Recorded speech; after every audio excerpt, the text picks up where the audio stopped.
Assalamualaikum warahmatullahi wabarakatuh. Perkenalkan, nama saya Saharudin akan meresu materi mengenai pelatihan dan pengembangan SDM. Eh, pel- Pelatihan dan pengembangan SDM.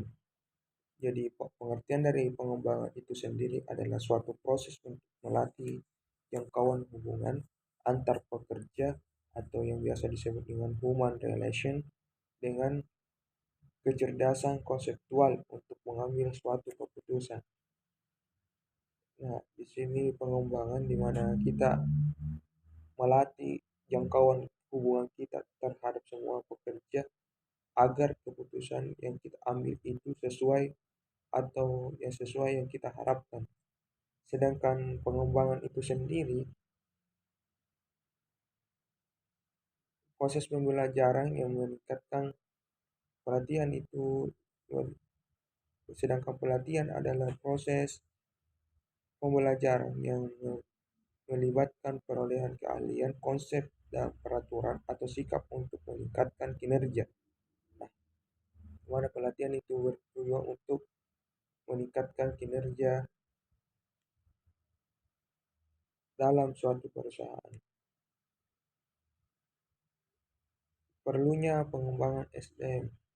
Di sini kenapa pengembangan SDM itu perlu? Karena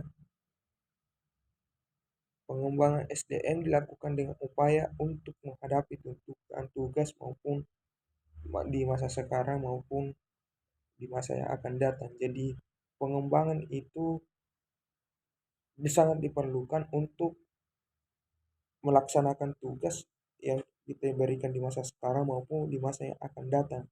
Contohnya kita contohnya kita melakukan pelatihan tentang komputer. Nah, komputer itu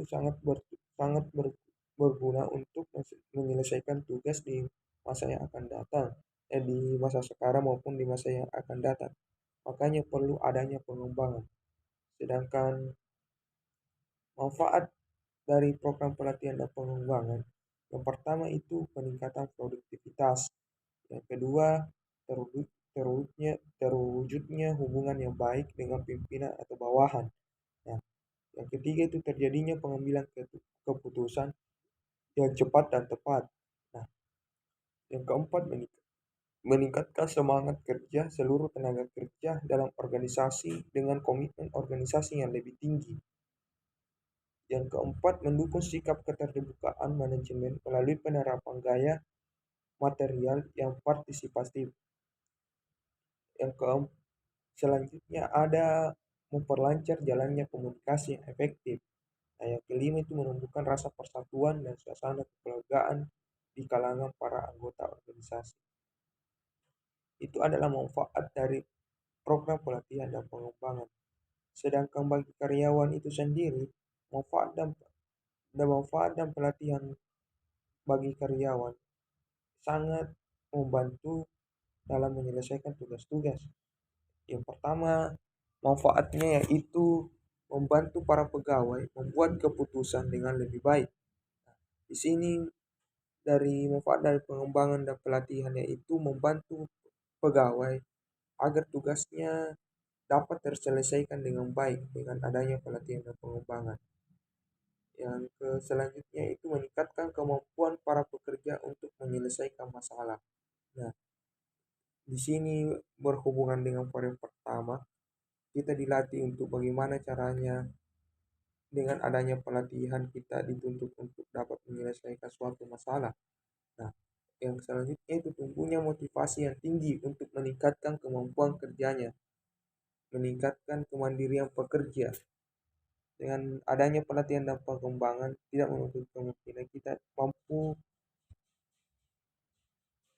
mampu meningkatkan atau kemandirian kita dalam bekerja.